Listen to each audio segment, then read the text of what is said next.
नमस्कार, मैं डॉक्टर अमिताभ बनर्जी, यूएचओ का चेयरपर्सन। क्यूबाई हमारे मीडिया पार्टनर है।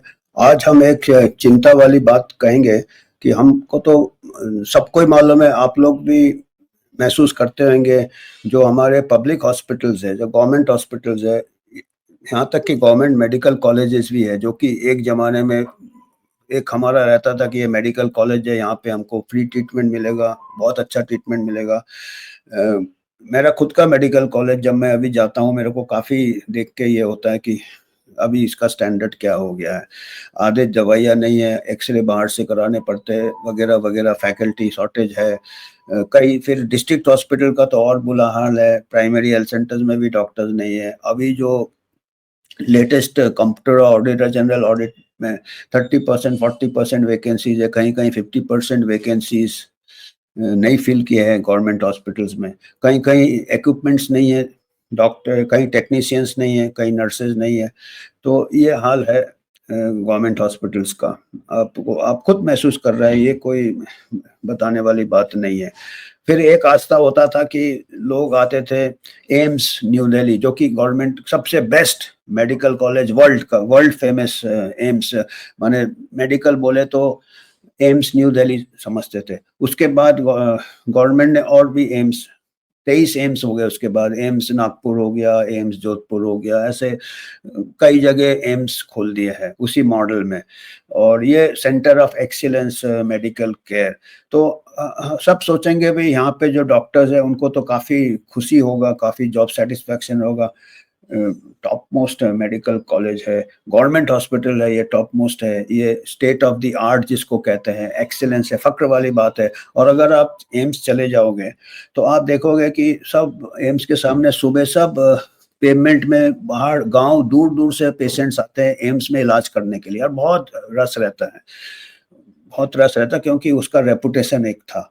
और बाकी और इसलिए रहता है कि हमारे पेरिफेरल हेल्थ सर्विसेज आपने ठीक से डेवलप नहीं किया है, सभी सरकारों ने, सभी ने, मतलब कोई एक सरकार ने। और हम भी, मेरे को भी याद है 40 साल पहले मेरा पिताजी को एम्स ले जाना पड़ा था उनका रेटिनल, तो मैं भी वो पेमेंट में चाय ले जाता था और काफ़ी लोग देखता था मैं खुद, और वहाँ जाके मैं भी लाइन में लगा, मैं भी फादर का ट्रीटमेंट के लिए। तो तब से इतना रेपुटेशन है। और इससे क्या है, काफ़ी ओवरवर्क हो जाते हैं एम्स के डॉक्टर, जैसे रेपुटेशन है तो उनको फिर, तो अभी सबसे चिंता वाला है। और स्टूडेंट्स भी जो एम्स में जाते हैं, बड़े फक्र से जाते हैं, नंबर 1 चॉइस रहता है।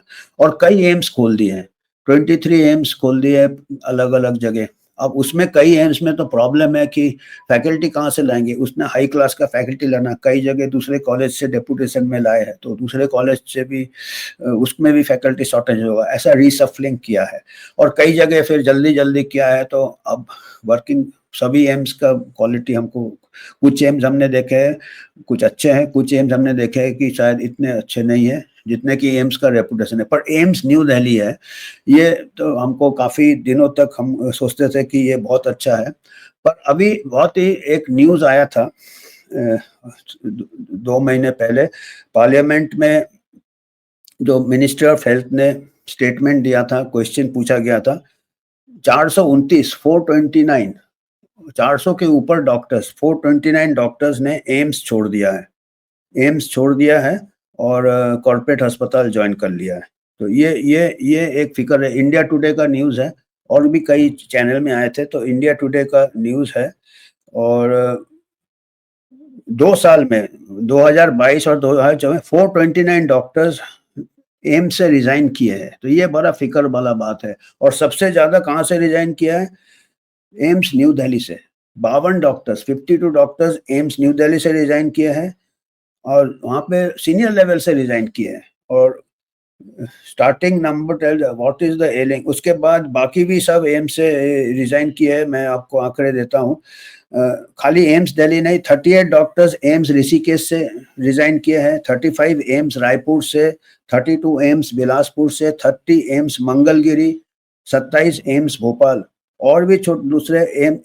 तो ये सब जगह से मिला के करीब 429, और पूरा लिस्ट है इसमें। एम्स जोधपुर से भी रिजाइन किए हैं, एम्स पटना से भी रिजाइन किए हैं, देखिए बड़े बड़े, देवगढ़ से रिजाइन किए हैं 25, मैंने जितने एम्स है 23, तकरीबन सभी एम्स से 20-30 लोग रिजाइन किए हैं।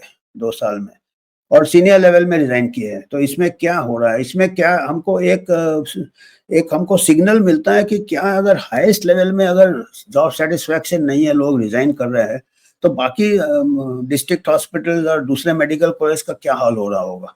क्योंकि ये इसमें तो सब फैसिलिटी हमारे राजधानी में है और पूरा ग्लोबल इसमें फंड्स मिलता है, रिसर्च पूरे मैं कई बार विजिट किया हूँ एम्स, देखा हूँ वहाँ पे।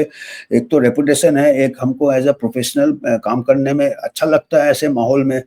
तो अब जो जूता पहनता है उसी को मालूम है जूता कहाँ काटता है। अभी कुछ लोगों ने स्टेटमेंट दिया है, इंडिया टुडे को ही स्टेटमेंट दिया है, बड़े बड़े नाम है, पर कुछ स्टेटमेंट जो दिया है, जो हेल्थ मिनिस्टर ने बोला अपने पर्सनल रीजन के लिए छोड़ा। अभी पर्सनल रीजन क्या हो सकता है? एक तो ये भी है कि एम्स का जो सैलरी है, या हर गवर्नमेंट मेडिकल कॉलेज या गवर्नमेंट हॉस्पिटल का, जो कॉर्पोरेट अस्पताल का सैलरी है वो 2.5 से 10 गुना ज़्यादा है। एक तो सैलरी का प्रॉब्लम है। तो हम पे नहीं कर रहे हैं अपने गवर्नमेंट डॉक्टर्स को, जितना उनका पेशेंट लोड शायद बहुत ज़्यादा है, कॉर्पोरेट से बहुत ज़्यादा है, और पे उनका काफ़ी कम है। दैट इज, पर कई फैकल्टी ने बोला पैसा मेन नहीं है, पैसे के अलावा उनको आज़ादी नहीं है। बोला बहुत पॉलिटिकल इंटरफेरेंस है, लीडरशिप नहीं है, ये कुछ है मोस्ट वर्ड। जबकि उन्होंने 30-30 साल काम किया है या अपनी पढ़ाई भी किया है, और प्राइवेट हॉस्पिटल में 4 से 10 गुना ज़्यादा सैलरी है ये है। तो सीनियर फैकल्टी मेंबर्स से पूछा गया तो एक फॉर्मर हेड ऑफ डिपार्टमेंट ने बोला है lack of leadership for the situation, कि उसका मैनेजमेंट पुअर हो रहा है, लैक ऑफ लीडरशिप है, environment of mistrust and inefficiency. अगर एम्स न्यू दिल्ली में, ये एम्स न्यू दिल्ली का ये है, डायरेक्टर का नाम लिया है environment of mistrust and inefficiency, मतलब लीडरशिप अगर खराब हो तो कितना। Farmer faculty, I couldn't even make decisions for my department, हम अपना डिपार्टमेंट का भी डिसीजन नहीं ले सकते थे, उन्होंने कहा है। Decision making had completely collapsed. ये स्ट्रेसफुल हो जाता है जब आपके पास इतना पेशेंट लोड है और अपने डिपार्टमेंट का हर लोग वहाँ पे हाईली क्वालिफाइड है, स्पेशलाइज्ड है, उनको अगर डिसीजन नहीं ले पा रहे हैं, दूसरा कोई डिसीजन दे रहा है।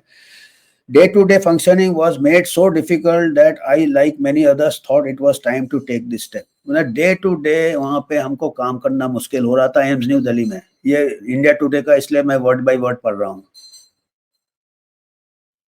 Thousands of patients line up daily AIIMS Delhi, मैं भी खड़ा रह चुका हूँ, मेरे को मालूम है। लॉन्ग वर्किंग आवर्स रहते हैं, delayed appointments for OPD, prolong wait for surgery common हो गया है एम्स में। हमेशा प्रेशर में रहते हैं वहाँ डॉक्टर्स। और दूसरा हेड ऑफ डिपार्टमेंट कहते हैं, जिन्होंने छोड़ दिया, हम रात दिन काम करते थे एम्स में क्योंकि हमको पूरा सोसाइटी का सोशल सर्विस करना था, and two crore of people जो एम्स में आ रहे थे विश्वास के साथ, वो इमेज आज नहीं है। Now everyone leaves for corporate jobs and salaries. अभी corporate job and salaries, Many committed and well-meaning have also left AIIMS. कई competent लोग ने AIIMS छोड़ दिया है because of politics and favoritism to भाईबंदी। जिनका कम अनुभव है और जो डिसीजन मेकर्स है उनको फेवर किया है, भाईबंदी किया है जो कम अनुभवी है। वैक्यूम हो गया अभी सीनियर पोजीशन में, इंडिया टुडे कहता है mass exodus, senior position vacuum हो गया है, और जो उसका क्रेडिबिलिटी था एक इंस्टीट्यूशन का वो भी नीचे गिरा है। तो ये सब फिक्र वाली बात है, काफी कुछ लिखा है। फिर और ये रोटेटरी हेडशिप पॉलिसी था, उसको भी लागू नहीं किया था। जो बड़े बड़े इंस्टीट्यूशन है वर्ल्ड में, वो हर सीनियर फैकल्टी को हेड रोटेशन देते हैं, सबको मौका देते हैं। वो कई दिनों से पॉलिसी था पर उसको लागू नहीं किया है। तो ये सब रीजंस दिए हैं। 30-35 इयर्स एसोसिएशन के बाद कुछ लोगों ने छोड़ा है। फिर डॉक्टर्स नए एम्स से भी छोड़ दिया है। बताइए, जो नए एम्स है, absence of essential facilities like quality school. अच्छा, कुछ एम्स तो ऐसे खोले हैं रिमोट एरिया में, स्कूल नहीं, उधर फैसले, वो तो करना चाहिए, खाली एम्स क्या, जो प्राइमरी हेल्थ सेंटर है सबको करना चाहिए, इसीलिए डॉक्टर्स नहीं जा रहे हैं। तो कई एम्स भी ऐसे जगह खोले हैं जहाँ पे दूसरे क्वालिटी ऑफ लाइफ नहीं है। तो ये क्या है, this is a matter of ये। और दूसरा ये मैं कहूँगा कि कॉर्पोरेट हॉस्पिटल सब प्राइवेट सेक्टर को पूरा फेवर कर रहे हैं। अभी जो पॉलिसीज है, पब्लिक हेल्थ पॉलिसी, अभी प्राइवेट इक्विटी आ गए, शेयर्स आ गए, शेयर होल्डर्स आ गए। प्राइवेट इक्विटी हॉस्पिटल मतलब वो प्रॉफिट के लिए है। और वेस्टर्न कंट्रीज में ऐसे स्टडीज आए हैं, शोध आए हैं कि जहाँ पे अमेरिका से चालू हुआ ये प्राइवेट इक्विटी हॉस्पिटल्स जो टेक ओवर किए हैं, क्वालिटी ऑफ पेशेंट केयर और फॉल हो गया है, क्योंकि स्टाफ कट कर दिया है और कॉस्ट बढ़ गया है। तो हम भी उसी रास्ते में बहुत जल्दी ही जा रहे हैं। हम गवर्नमेंट जो एम्स से अभी हाईएस्ट इंस्टीट्यूशन को ये हो गया है, खोखला हो रहा है धीरे धीरे। तो ये क्या है कि जैसे हमारे स्ट्रॉन्ग इंस्टीट्यूशंस कमजोर हो जाएंगे तो पूरा देश कमजोर हो जाता है। तो ये हम यूएचओ की तरफ से बताना चाहते थे, इसमें हमको सोच करना चाहिए। जितने भी गवर्नमेंट डॉक्टर्स हैं उनके वैकेंसीज भरे, क्योंकि कम होने से डिस्ट्रिक्ट हॉस्पिटल लेवल एम्स में जब ऐसे हो रहा है तो आप सोचेंगे बाकी जगह क्या हो रहा। डिस्ट्रिक्ट हॉस्पिटल में वैकेंसी भरे, उनको अच्छे सैलरी से रखें, अच्छे सैलरी रहेंगे, नहीं तो सभी कॉर्पोरेट के जाए। या तो फिर लगेगा कि गवर्नमेंट चाहता है कि सब कॉर्पोरेट हो जाए, पूरा ब्रेकडाउन करना चाहता है गवर्नमेंट हेल्थ सिस्टम। प्राइवेट से प्रॉफिट है, फिर प्रॉफिट से सबको आप समझते हैं क्या है। तो आज हमको यही मैसेज देना था। धन्यवाद। आपको अगर कुछ योगदान करना है तो आप इसमें कर सकते हैं। हम बिल्कुल इंडिपेंडेंट है, किसी का स्पॉन्सरशिप नहीं है, ना कोई गवर्नमेंट, ना कॉर्पोरेट, ना पॉलिटिकल। हम आपके साथ से, सहयोग से आगे बढ़ाना चाहते हैं अपना जो हेल्थ का जो अवेयरनेस है। धन्यवाद।